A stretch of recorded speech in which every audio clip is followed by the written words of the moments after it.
The men, women, and children in Tijuana started their journeys thousands of miles to the south. We wanted to understand their motivations and see what it's been like along the route. Producer Julia Galiano-Rios followed one member of the caravan all the way to the U.S. border, starting in a Mexican city 70 miles from the Guatemala border. Here's Nick Schifrin. 1 month ago yesterday, in the central square of Mapastepec, we met 23-year-old Karla Cruz. Her and her friend's shoes were worn from the 500 miles they'd already walked. But she joked and smiled, even as they set off at 3 a.m. to beat the heat. Like so many along this migrant and refugee route, Cruz's dreams were born of nightmares. To the south is home, one of Honduras's most violent cities. To the north is Texas, where her mother fled 15 years ago, leaving Cruz behind when she was just 8 years old. You don't have the words to say it because you're also so young. So it's terrible how parents abandon their children for a better future.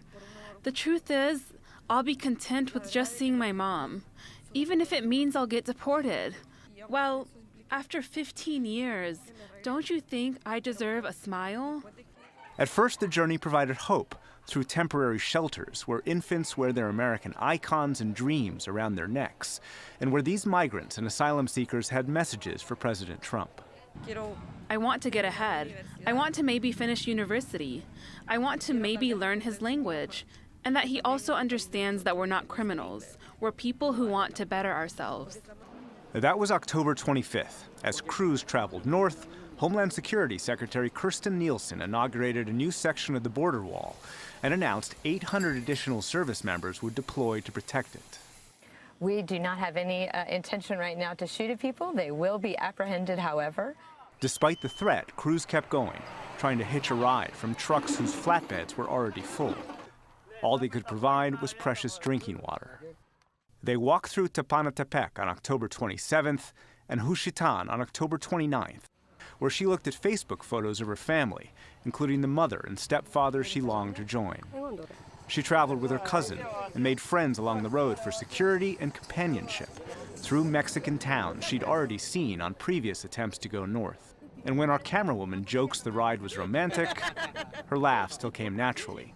That same night, President Trump spoke on Fox News. When you look at that caravan and you look largely, very, big percentage of men, young, strong, a lot of bad people in there. The next day, the Trump administration announced it would deploy 5,000 additional service members to the border. The president has made it clear that border security is national security.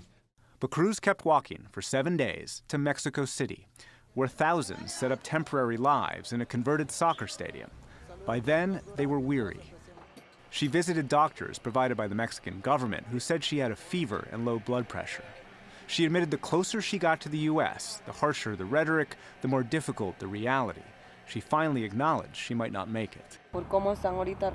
Because of how protected the borders are now, I think it's going to be a bit hard. And to be caught and be locked up for 6 months, I don't think I'm willing to do that yet.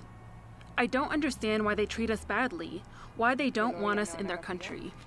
But on that day, the pull of a better life eclipsed fear. And eventually she hitched a ride for the last stretch, all the way to Tijuana.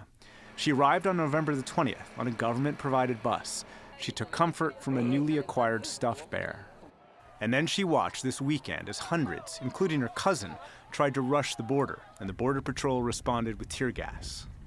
And on the side of the road, we asked one last time about her plans. I'm scared. I don't want to be here anymore. After traveling so far, she finally feels resignation. Maybe this was not what I was expecting. I thought that when we got here, we were going to try to cross right away, not to park here, like, to live.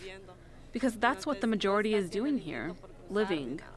She'd gone 2,700 miles for a month and a half, but tonight she's considering giving up and turning herself into Mexican authorities so they can deport her back home. For the PBS NewsHour, I'm Nick Schifrin.